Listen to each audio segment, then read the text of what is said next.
Saint Nocturne University. Chapter 1. Saint Nocturne University did not look like the kind of place where people ruined each other's lives. That was the trick.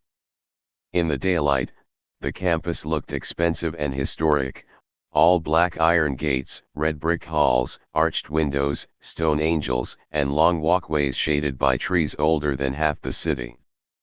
Banners hung from the lamp posts in deep burgundy, gold, black, and forest green, each one stamped with a crest that meant something different depending on who was looking.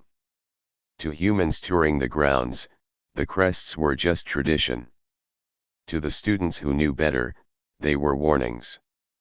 The silver chalice and thorned crown belonged to Blood Court. The black wolf beneath a crescent moon belonged to Howl House. The hand holding roots and flame belonged to the root circle. The mirrored mask belonged to the Veilborn. And above them all, on the tallest spire of the main building, the Saint Nocturne crest watched the city of Ashborne like it had a secret tucked under its tongue. By 6 in the evening, the campus had already changed faces. The admissions tents were gone. The family cars were gone. The orientation smiles were gone. Now the real Saint Nocturne was waking up. Music rolled from the old courtyard behind St. Lazarus Hall, where Blood Court had spent 3 days transforming the space into something between a gala, a block party, and a threat. Gold lanterns floated above the brick path without wires. Tables covered in black velvet lined the courtyard, stacked with food, crystal glasses, and drinks that glowed faintly under the moonlight. A DJ booth sat beneath the statue of the university's first dean, who had been carved with a book in one hand and a dagger hidden behind his back. Somebody had wrapped the statue in sunglasses, fake pearls, and a sash that read, "Welcome back, demons." Dean Lucien Nightingale had passed it once, looked up at it for a full 5 seconds, and continued walking without expression. That alone made the photo go viral. By 7, the shade room below had posted it. Dean Nightingale seen ignoring vandalism. Either he's chill or he's planning a funeral. Stay safe. Brielle Laurent saw the post before anyone else because the phone in her purse buzzed twice instead of once. She stood in front of the mirror in Magnolia Hall's third-floor bathroom, tilting her chin, checking the shine on her lips, and pretending she did not care about the comments already pouring in. Her dress was a liquid green that slid over her skin like it had been poured there. Her braids were waist-length, threaded with tiny gold shells that clicked softly when she moved. Her lashes were dramatic. Her nails were sharper than school policy allowed. She looked like a girl people trusted with secrets and then regretted trusting by brunch. Behind her, Kiki Bell leaned over the sink, trying to glue one rhinestone back onto her eyelid. "Girl, why is your bag vibrating like it got a spirit in it?" Kiki asked. Brielle snapped her purse shut with her hip. "Because people text me. That's what happens when you're social. You ain't that social. I'm beloved. You are tolerated with good lighting." Brielle smiled at her reflection.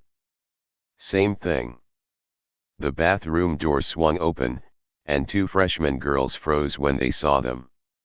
Kiki turned her head slowly. "Can we help you?" One of the freshmen, a tiny girl in a silver halter top, whispered, "Are y'all going to the mixer?" Brielle gave her a warm, camera-ready smile. "Everybody is going to the mixer, baby." The other freshman swallowed. "Is it true Blood Court makes you sign something before you go in?" Kiki laughed so hard the rhinestone fell into the sink. "They wish." Brielle picked up her purse. "Do not drink anything handed to you by somebody with a family crest ring. Do not follow anyone upstairs unless you came with them and trust them. Do not let a root circle student compliment your jewelry too hard. They might be trying to borrow your essence." Kiki pointed at the girl's shoes. And don't run in those. You fall in front of blood court, they will remember your bloodline and your ankles. The freshmen nodded like they had just received sacred law. As they left, Kiki watched Brielle in the mirror. That was almost responsible. I contain multitudes. You contain screenshots. Brielle's smile did not move, but her eyes sharpened. Kiki noticed. Kiki always noticed too late, but she noticed. You coming with us or you doing your little influencer entrance? Kiki asked. My entrance is not little. It is when nobody claps. They clap. They clap because you start singing and forget your voice does stuff. Brielle lifted one finger. I do not forget. I strategically under-remember. Kiki grabbed her purse and turned for the door. I'm telling Imani you said that. You tell Imani everything. That's why you can't keep a man. Kiki stopped. The bathroom went quiet. Brielle immediately regretted saying it, not because it was too mean, but because Kiki's face shifted into that bright, dangerous smile she used right before turning an inconvenience into a public scene.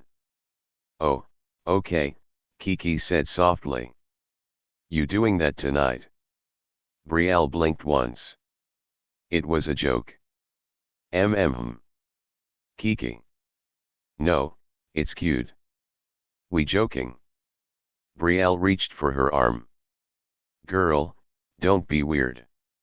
Kiki stepped back just enough for it to sting. I'm never weird. I'm memorable. Then she walked out. Brielle stood alone for half a second, listening to the bass shake the window glass from across campus. Her purse buzzed again. She opened it. The burner phone inside displayed a draft post she had not written. Tonight's mixer prediction, somebody's friend group leaving with fewer friends than they came with. Brielle stared at the screen. Then, slowly, she smiled. Messy, she whispered. Downstairs, in the Magnolia Hall lobby, Zora Baptiste was trying not to stare at the bracelet on her roommate's wrist. It was gold. Thin. Simple. A small sun charm hung from the clasp, bright enough to catch every light in the room. Zora knew that bracelet. She knew because she had worn it for 2 months, 3 weeks, and 4 humiliating days while Caleb Mercer told her he had never felt so safe with anybody before. Then he had broken up with her in front of the vending machines outside the laundry room because, according to him, he needed to find himself outside of emotional intensity. Apparently, he had found himself inside their shared dorm suite. Her roommate, Talia, adjusted the bracelet like she could feel Zora's stare burning a hole through her pulse. You good? Talia asked. Zora smiled. It was a beautiful smile. Soft. Polished. The kind of smile aunties trusted and exes feared. I'm wonderful.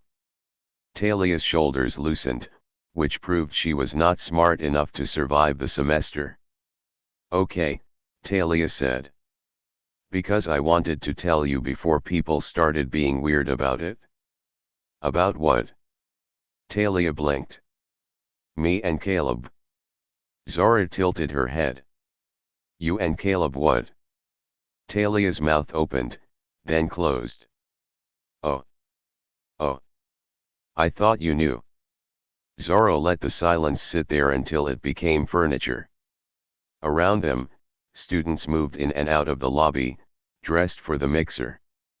A root circle boy in a long coat covered in embroidered sigils argued with his sister about who stole his ring. 2 Veilborn girls took pictures by the old staircase.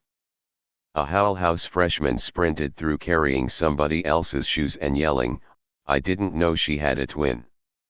Saint Nocturne did not pause for heartbreak. It added lighting. Talia lowered her voice. I mean, Y'all were broken up. We were. And I wasn't trying to hide it. You wore my old bracelet in front of me. Talia looked down, then back up. He said you gave it back. I did. So. Zora nodded slowly. So you decided it needed a new wrist. Talia's eyes narrowed. I'm not doing this. Doing what? That thing where you make everything sound calm but cursed. Zora's smile widened by 1 inch. If it were cursed, you'd know. Talia did not look convinced. Good. Before Zora could say anything else, 7 Monroe came through the lobby doors wearing black trousers, a white shirt open at the throat, and a jacket that looked expensive until you stood close enough to notice the sleeve had been hand-mended with thread that did not quite match. He had a book tucked under one arm and sunglasses on even though the sun had already given up. Zora, he said, walking directly into the tension because he had the survival instincts of a genius who believed being clever counted as armor. We need to talk. Talia crossed her arms. You just interrupting conversations now. 7 gave her a quick scan.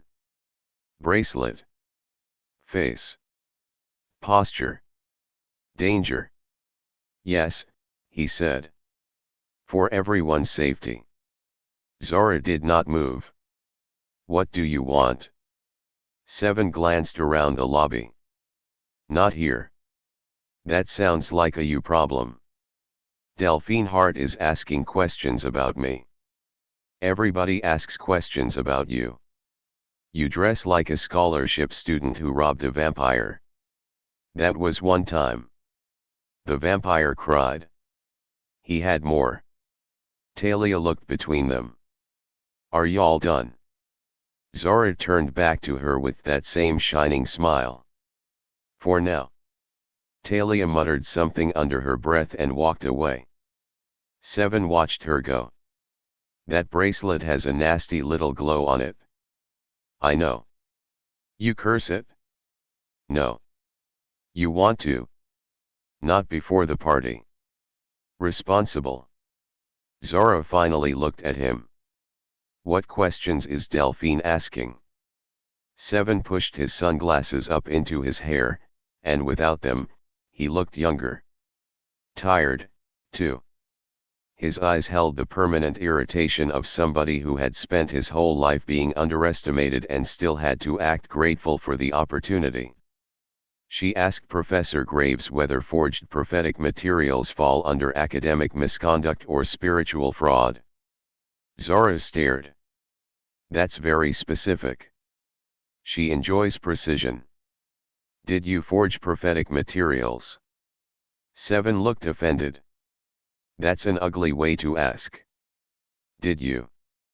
His silence was loud. Zora closed her eyes for 1 second. The lobby doors opened again, letting in hot city air, perfume, and the sound of the party swelling across campus. 7 lowered his voice. I need access to the archive before she does. You need a lot of things. Zora. No. You don't get to say my name like I'm already helping. You know what Delphine's family does to scholarship students who embarrass them. Zora did know. The Harts had 2 buildings named after them, 3 seats on the Root Circle Academic Board, and a long history of calling other people's magic undisciplined right before stealing it, footnoting it, and winning awards. She also knew 7 had lied about something big enough to make his voice dip. That was useful. I'll think about it, she said. 7 groaned. You're going to make me beg. Not in this lobby. It clashes with my dress. He gave her a look. You are enjoying this. Not yet. Outside, the first firework bloomed above the courtyard, red as a warning. Across campus, Imani Cross heard the firework pop and felt the wolf under her skin lift its head. She stood at the edge of Howl House's private lawn with her arms folded, watching her cousin Taj perform leadership for an audience of freshmen who did not know any better. Taj Cross had the kind of face that got him forgiven too fast. Broad shoulders, clean fade, easy grin, eyes that stayed warm while he measured where to cut. He wore the Howl House jacket like it had been made for him, though everyone in their family knew it had been their grandfather's and should have passed to Imani first. He had borrowed it last spring and somehow never returned it. Pack is not about blood, Taj was saying to the freshman. It's about action. Discipline. Knowing when to fight and when to bow your head for the good of everybody. Imani almost laughed. Kiki appeared beside her with a cup in one hand and her rhinestone reattached. He been talking like this long. Long enough for me to get hives. You don't get hives. My spirit does. Kiki looked at Taj, then at the freshman nodding along. He's doing too much. He's campaigning. For what? Your life. Basically. Taj's eyes slid toward them. His smile brightened. Imani hated that smile. Not because it was fake. Because it worked. Cousin, he called. Come tell the freshmen what pack loyalty means. Several heads turned. Kiki muttered, do not embarrass us unless it's funny. Imani walked over slow, because speed would make it look like he had summoned her. The freshmen watched her with a mix of admiration and nervousness.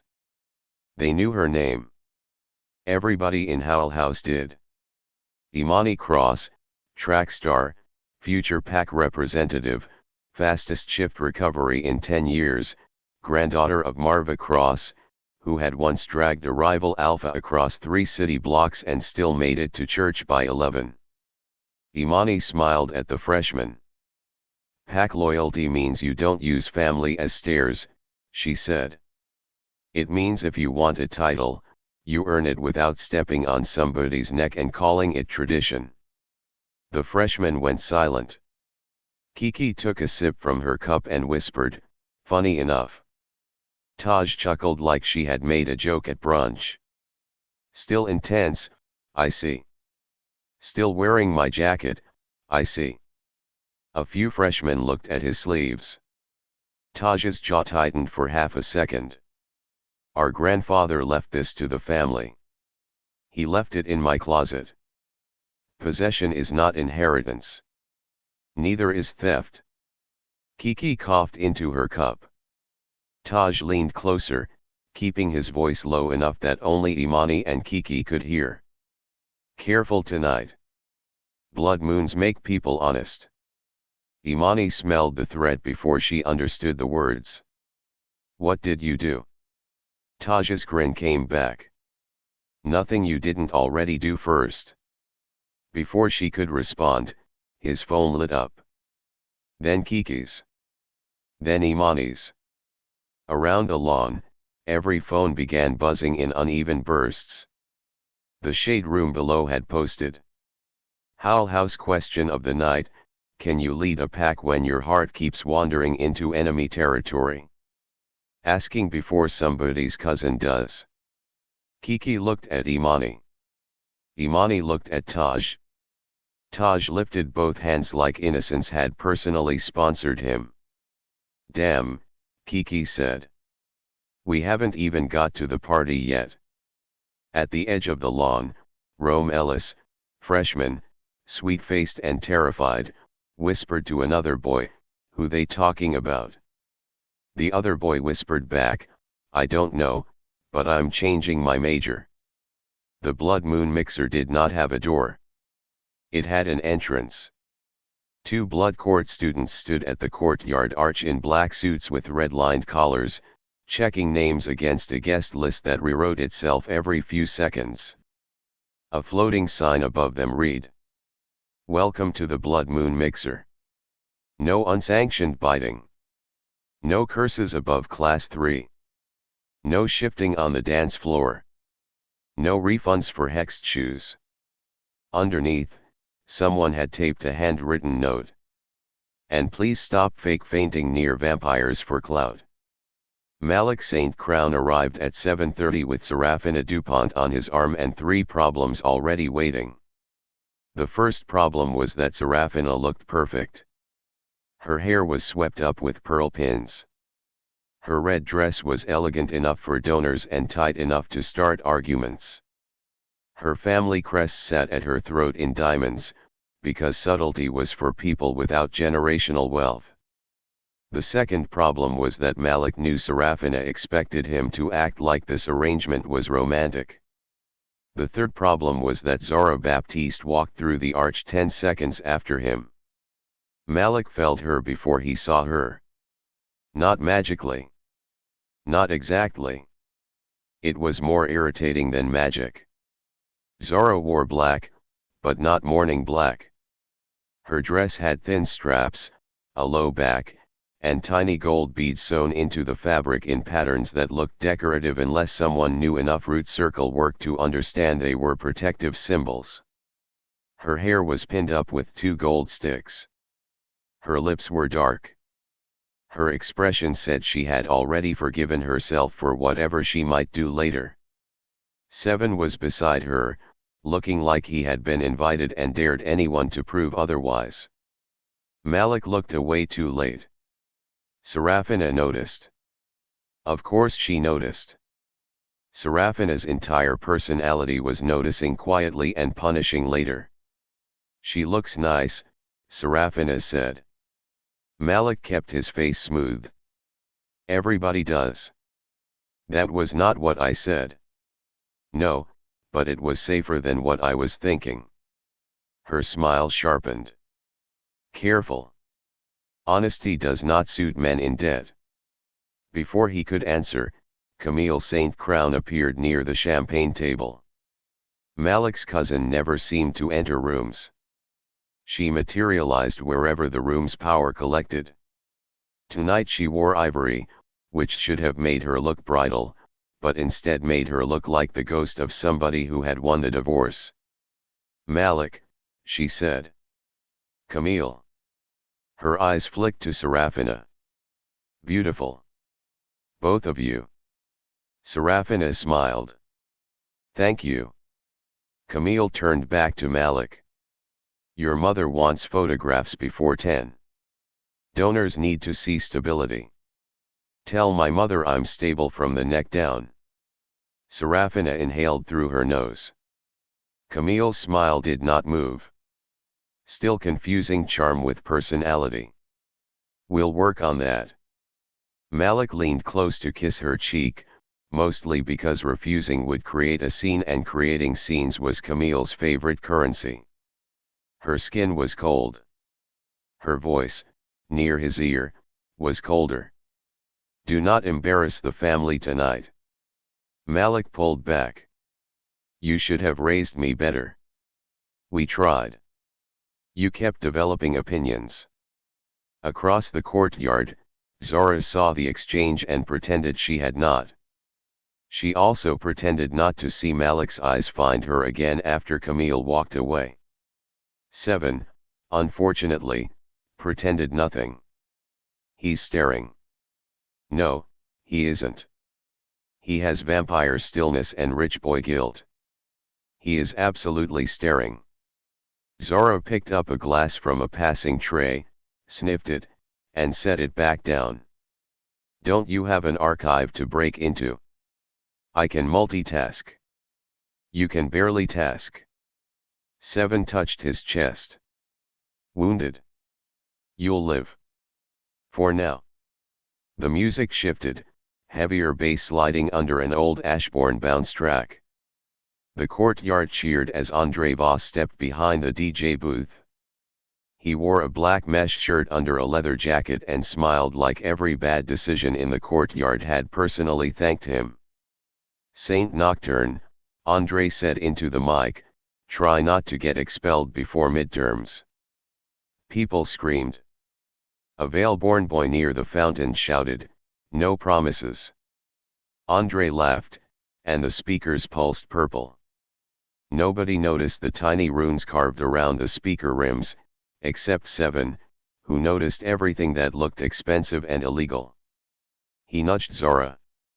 "Those speakers are recording magical residue." "Of course they are. Blood Court doesn't host parties for joy. Should I steal one?" "You should develop impulse control." "I'll put it on my list."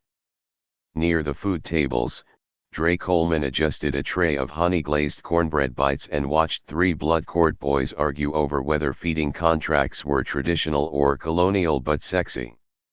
He had been working campus events since freshman year. Rich supernatural students were the same as rich human students, except they had better cheekbones and worse boundaries. A girl with silver eyes reached for the tray without looking at him. He moved it 2 inches back. She blinked. "Can I have one?" "Say please." Her mouth fell open like he had hexed her. Dre waited. "Please," she said. He handed her one. She walked away offended and fed. Behind him, the catering manager whispered, "You are going to get us cursed."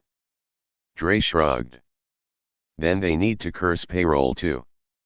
At the far end of the courtyard, Lila Freeman had no interest in cornbread or dancing.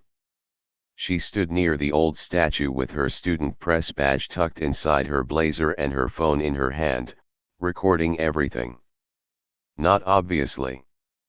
Obvious got people removed.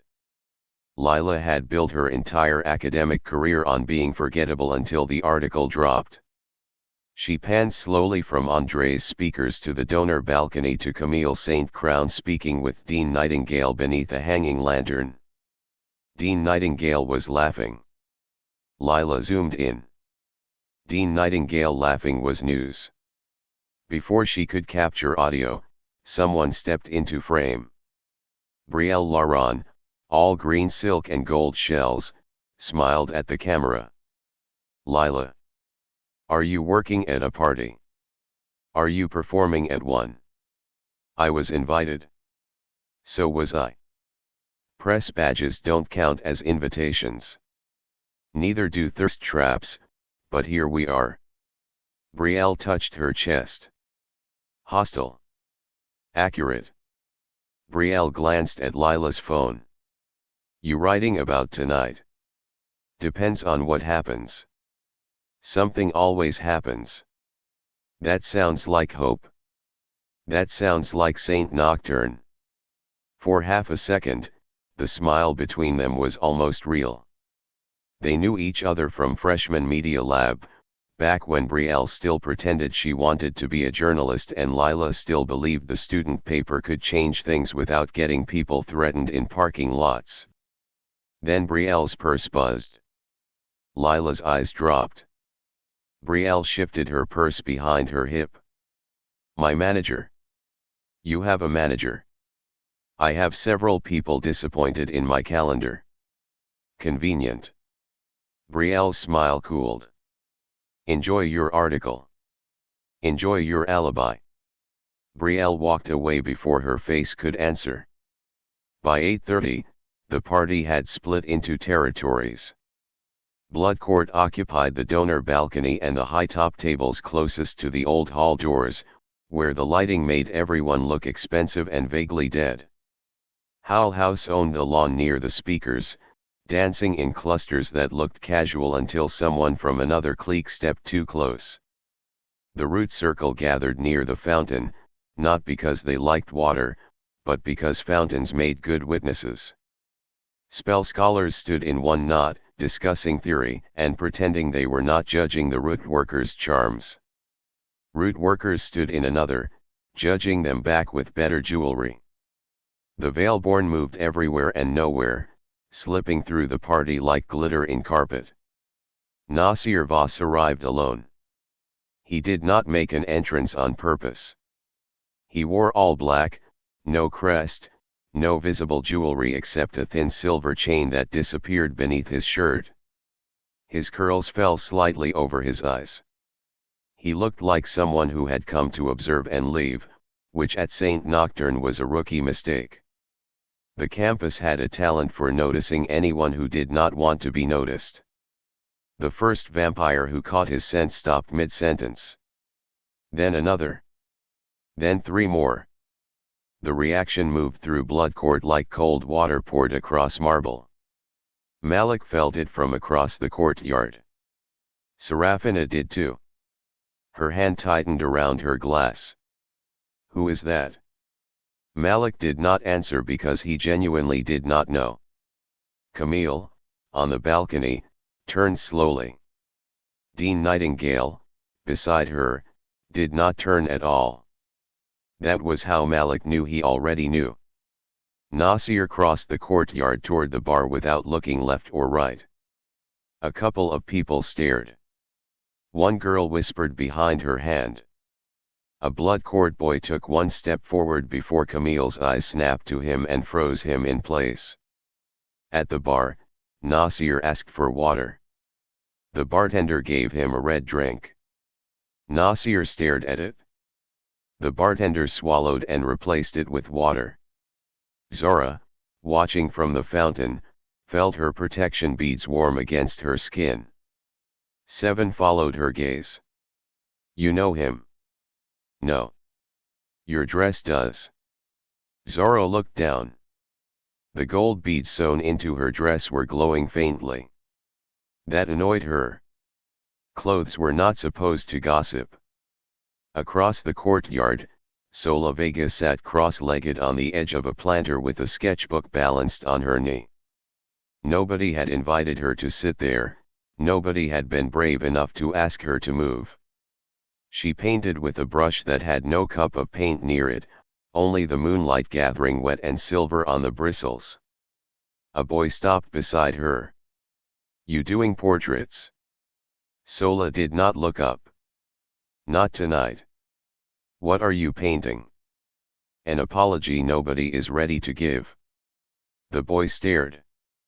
Sola turned the sketchbook slightly. On the page, Nasir stood beneath the statue of the first dean. Behind him, 3 shadows reached for his throat, 1 crowned in thorns, 1 wrapped in roots, 1 wearing black wings. The boy laughed nervously. That's creepy. It's early, Sola said. It gets worse. At 9, Andre lowered the music. The courtyard booed. He grinned into the mic. Relax. Y'all act like I stole your rent money. Somebody shouted, Bloodcourt probably did. The crowd laughed. Near the back, 7 muttered, not probably. Andre raised his glass. Per tradition, Bloodcourt welcomes all houses, circles, pacts, veils, legacies, transfers, scholarship miracles, academic frauds. 7's head snapped up. Delphine Hart, standing 15 feet away in a pearl-colored dress, smiled into her drink. Andre continued, and whatever the freshmen are calling themselves this year. Tonight, no politics, no old beef, no public challenges, no hexing people's edges, and no crying in the south bathroom. We just had that mirror cleansed. Kiki turned to Imani. That mirror still got my business from sophomore year. You should not have had business in a cursed bathroom. It wasn't cursed when I went in. That's how curses work. Andre lifted his hand. Now, for the first toast, we got Saint Nocturne's own Brielle Laurent. Brielle glided toward the center of the courtyard like she had not been waiting all night to be summoned. Applause rose. Some genuine. Some jealous. Some from people who wanted her to repost them. She took the mic. Saint Nocturne, she said, voice smooth as honey over broken glass. Another year. Another chance to pretend we learned from the last one. Laughter. Dean Nightingale watched from the balcony. Professor Sana Graves stood near the faculty table, expression unreadable. Dr. Celeste Amari appeared late, as usual, wearing a navy dress and her wedding ring free left hand like a thesis statement. A married councilman who absolutely should not have looked at her did exactly that. Lila filmed it? Brielle raised her glass. To old friends. Zora glanced at Talia across the courtyard. Talia was laughing with Caleb. To new lies. 7 looked at Delphine. To minding our business. Kiki snorted. And to the blood moon, Brielle finished, which has never minded hers. The crowd cheered. Brielle laughed, and it slipped out with one musical note too much. Just one. Small. Pretty. Almost nothing. But siren magic did not need volume. It needed entry. The note passed through the courtyard like a needle through silk. For 1 second, everyone softened. Then the first confession happened. A freshman near the food table blurted, "I lied about being allergic to sage because I hate root circle dorms." His roommate gasped. "My mama made you tea." A blood court girl turned to her date and said, "Your brother kisses better." Someone dropped a glass. A Howl House boy pointed at Taj and said, "He paid me to tell freshman Imani lost control last spring." Taj's smile vanished. Imani's eyes flashed gold. Kiki whispered, "Oh, we up." Near the fountain, a Root Circle Legacy student grabbed her friend's arm and said, "I only invited you because your family has archive access." The friend slapped her so hard a charm flew off her ear and landed in the punch. The punch began smoking. 7 slowly turned to Brielle. Brielle held the mic with both hands, eyes wide. "I did not mean to do that." Lila, still recording, said, "That is not the defense you think it is." Brielle lowered the mic. "Everybody calm down." Her voice carried. That made it worse. A wave of forced calm rolled over the courtyard. People stopped yelling mid-syllable, then realized their emotions had been touched and became even angrier. "Don't sing at me," someone shouted. "I was speaking." "You speak in key." Andre cut the mic. Too late. The lanterns above the courtyard flickered. Professor Graves stepped away from the faculty table. Who layered glamour over confession magic? Dr. Amari's face changed. Just slightly. Zora saw it. So did Lila. So did Dean Nightingale, though he looked more disappointed than surprised. Then the glamour spell collapsed. It did not explode. It peeled. For 7 minutes, every hidden thing became visible enough to hurt. Bite marks appeared along collarbons and wrists, glowing faint red where blood court had kissed and fed with permission, without permission, or somewhere in the complicated swamp between the two that Saint Nocturne's legal office hated acknowledging. Protection charms lit up beneath dresses, inside jacket pockets, around ankles, sewn into waistbands. A wedding ring mark burned around Dr. Amari's finger though she wore no ring. Across the courtyard, the married councilman's matching mark flared. His wife was not present. His daughter was. She stood beside the dessert table holding a plate of peach cobbler and looking like the world had turned sideways. "Oh," Kiki said, watching. "That's nasty work." At the high-top tables, Serafina's family crest pulsed bright red against her throat, while the crest ring on Malik's hand remained dark. Camille noticed. Serafina noticed Camille noticing. Malik noticed Zora noticing all of them. Zora, meanwhile, had her own problem. The sun bracelet on Talia's wrist burst into gold flame. Not real flame. Memory flame.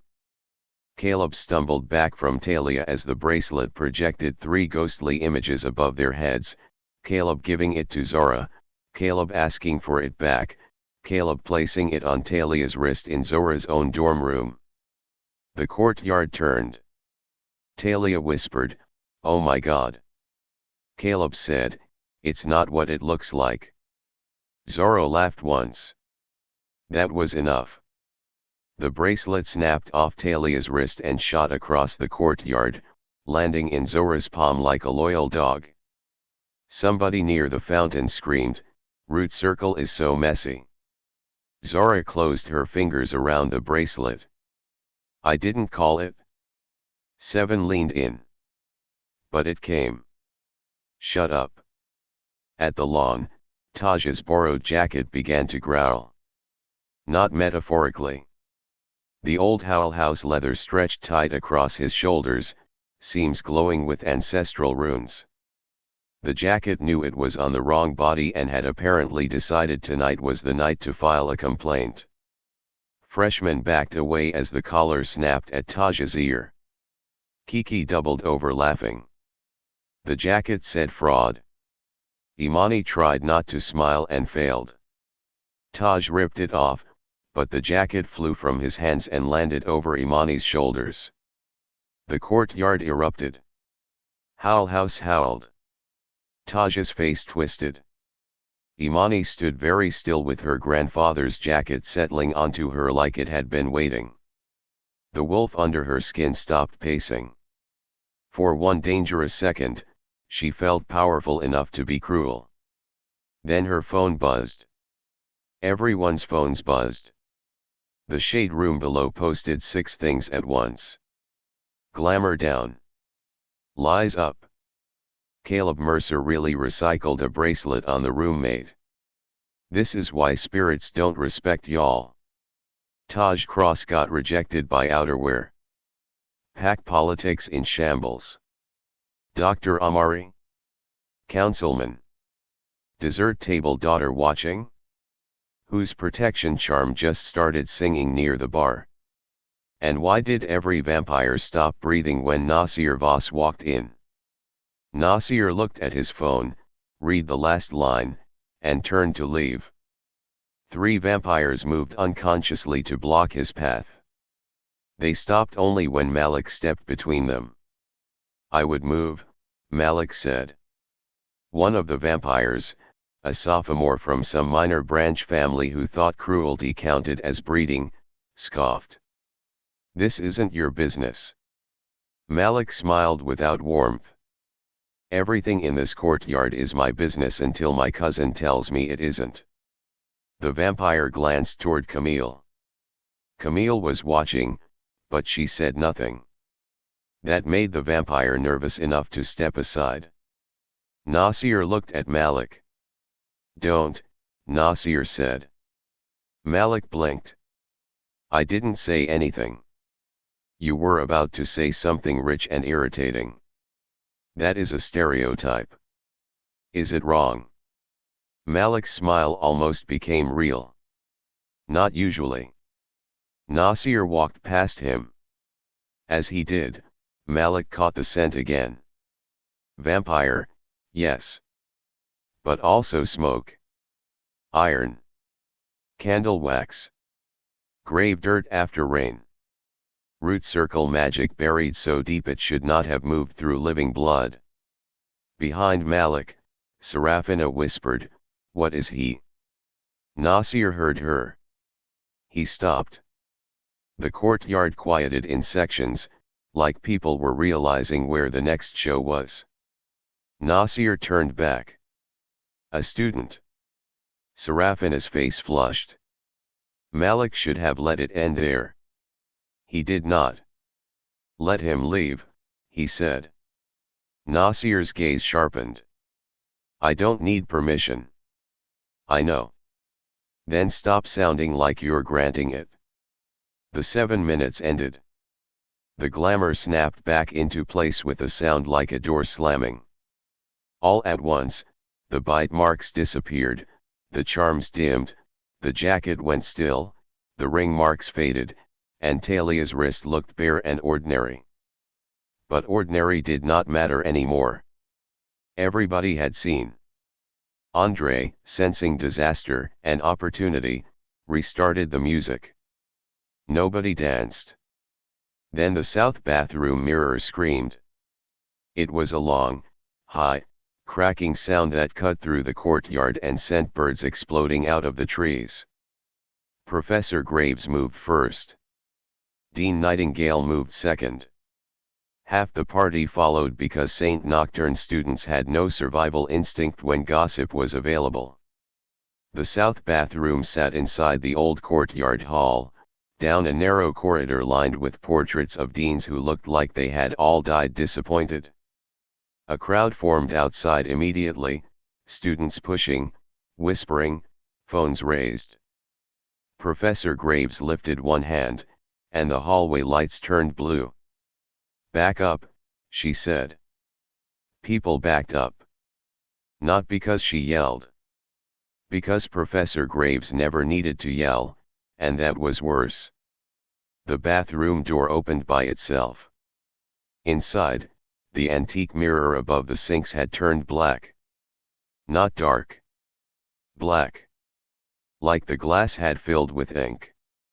A voice came out of it. First, static. Then laughter. Then a whisper. "Don't let them remember upstairs." The hallway went silent. Nia Bellamy, standing near the back of the crowd in a yellow dress, went pale. Lila saw her and stopped filming for the first time all night. The mirror spoke again, overlapping voices now. A girl crying. A man saying, "It's contained." Someone else whispering, "Use the charm." A burst of music from Andre's speakers. Then one clear sentence. "You'll thank us when you forget." Nia dropped her cup. It hit the floor and shattered. The sound broke the hallway open. "Who was that?" someone whispered. "Was that from tonight?" "That was the mixer." "We are at the mixer." "No, upstairs." "They said upstairs." "Who went upstairs?" "Everybody went upstairs." "I didn't." "You lie every time you breathe." Dean Nightingale stepped into the bathroom doorway. The mirror went still. Professor Graves looked at him. "Lucien." "Clear the hallway," he said. His voice was calm. Too calm. The kind of calm that turned panic into obedience before people realized they had moved. Students began backing away, but not far. Nobody at Saint Nocturne believed in leaving a scandal. They simply redistributed themselves around corners. Zora stood near the sinks, eyes on the mirror. 7 was beside her, no longer joking. Malik had followed Nasir, or maybe the other way around. Imani and Kiki were behind them. Brielle lingered near the door, both hands wrapped around her purse strap. Lila stood with Nia, one hand hovering near her shoulder without touching. Dean Nightingale looked at the group and then at the mirror. "This object is now university evidence," he said. "No one is to engage with it." The mirror flickered. For 1 second, words appeared in the black glass. Not spoken. Written. Nightingale file active. 7 inhaled sharply. Zora saw. Dean Nightingale did too. The dean turned his head toward 7, and something ancient passed behind his eyes. "Mr. Monroe," he said. "You look like a student with questions." 7's mouth opened. Zora stepped on his foot. 7 coughed. "Allergies." "To mirrors?" Dean Nightingale asked. "To authority," Zora said. Professor Graves made a sound that might have been a laugh in another person's body. Dean Nightingale turned to her. "Sana." "Lucien." "The mirror." "The students." "The investigation." "The cover-up." The hallway went so quiet even the portraits seemed to lean in. Dean Nightingale smiled. It was small. Civil, almost bored. "We are educators," he said. Not conspirators. Behind him, the mirror whispered one last thing. This time the voice was his. If Nasir remembers, everyone loses. No one moved. Nasir stared at the mirror as if it had reached into his chest and squeezed something he did not know he had. Malik looked at him, then at Dean Nightingale. Zora's beads warmed again, almost hot enough to burn. Brielle's burner phone buzzed inside her purse. She did not open it. She already knew. Across campus, every phone lit up at once. The shade room below posted a black square with white text. Welcome back to Saint Nocturne. First night and somebody already lost their memory, their man, their jacket, their married professor, and possibly their bloodline. Sleep tight. Class starts Monday.